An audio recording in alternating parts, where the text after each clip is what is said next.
Hello दोस्तों, स्वागत है आप लोग का जीएनवी क्लासेस में। आज हम लोग पढ़ने वाले हैं संख्या और संख्या पद्धति यानी नंबर और नंबर सिस्टम। इसमें चलिए तो स्टार्ट करते हैं हम लोग का आज का टॉपिक। पहला टॉपिक आता है अंक। अंक किसे कहते हैं यानी डिजिट। अंक गणित में सभी प्रकार की संख्याएं जैसे 0 से लेकर 9 तक की इन्हीं 10 अंकों के सहारे अंक हम लोग बनाते हैं। ठीक, जैसे एग्जाम्पल में लिख लीजिए, ठीक, 9 9, ठीक, ये सब नहीं, इन्हीं 10 0 से लेकर 9 तक की संख्याओं के सहारे हम लोग अंक बनाते हैं। ठीक, चलिए दूसरा टॉपिक इसमें आता है प्राकृतिक संख्या। ठीक, प्राकृतिक संख्या में सीधा समझिए गिनती की संख्या, जैसे गिनती की संख्या 1 से लेकर अनंत तक की सभी संख्याओं को प्राकृतिक संख्या कहते हैं यानी नेचुरल नंबर कहते हैं। ठीक है, एग्जाम्पल 1 से लेके आदि। ठीक है, और देख लीजिए, नोट करके एक बात लिख लीजिए, 0 जो होता है ना वो प्राकृतिक संख्या नहीं होता है। 0 प्राकृतिक संख्या नहीं होता है। ठीक, चलिए प्राकृतिक संख्याएं के बाद हम लोग आते हैं पूर्ण संख्या यानी होल नंबर पे। होल नंबर किसे कहते हैं हम लोग? प्राकृतिक संख्या में संख्या 0 को मिलाने पर जो संख्या प्राप्त होती है उसे पूर्ण संख्या यानी होल नंबर कहते हैं। जैसे एग्जाम्पल, प्राकृतिक संख्या क्या होता था? 1 से लेके अनंत, 1 2 3 4 5 से लेके अनंत तक की संख्या को नेचुरल नंबर यानी प्राकृतिक संख्या कहा जाता था।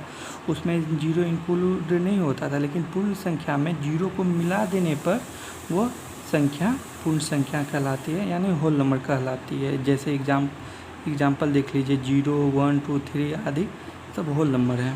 0 को मिला देने पर संख्या जो कहलाती है वो पूर्ण संख्या कहलाती है।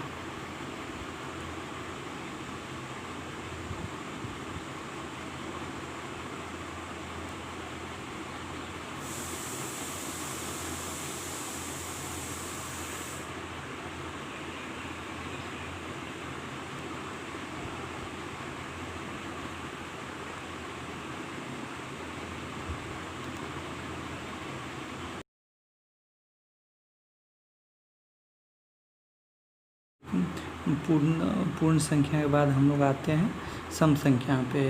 सम संख्या यानी इवन नंबर होता क्या है? वे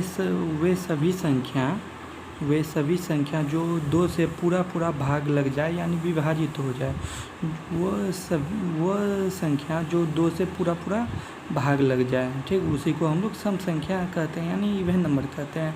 जैसे एग्जाम्पल 2 4 6 8 10 12 14 16 ये सब सम संख्या है। ये क्योंकि ये सब में ना 2 से भाग लग जाता है, इसीलिए ये सब सम संख्या है। ठीक है, चलिए सम संख्या के बाद आते हैं हम लोग विषम संख्या। विषम संख्या होता क्या है? विषम संख्या यानी ऑड नंबर। ठीक है, वे संख्या जो 2 से पूर्णतः विभाजित ना हो यानी 2 से भाग ना लग सके उसे हम विषम संख्या कहते हैं। जैसे एग्जाम्पल 3 5 7 9 11 ये सब विषम संख्या है, क्योंकि इससे पूरा भाग नहीं लगता, इसलिए ये विषम संख्या है। विषम संख्या के बाद हम लोग आते हैं अभाज्य या असंयुक्त या रूट संख्या। तीनों का मतलब एक ही होता है। ठीक है, इसको इंग्लिश में हम लोग कहते हैं प्राइम नंबर। चलिए हम लोग जानते हैं इसके बारे में, यह होता क्या है। एक से बड़ी वैसी संख्या, एक से बड़ा होना चाहिए वैसी संख्या जिनमें एक और स्वयं के अलावा किसी और से भाग ना लगे। एक और, समझिएगा यहाँ पे, एक और स्वयं के अलावा, ठीक, और किसी से भाग ना लगे, ठीक, उसी को हम लोग अभाज्य या रूट संख्या कहते हैं। जैसे एग्जाम्पल में 2 3 5 7 11 17 19 इत्यादि होता है। जैसे जैसे 7 का फैक्टर गुणनफल कीजिएगा ना, इसका गुणनफल 1 और 7 ही आएगा। ठीक है, इसी को एक, जैसे एक कहा क्या रहा है, एक और स्वयं से ही भाग लगे।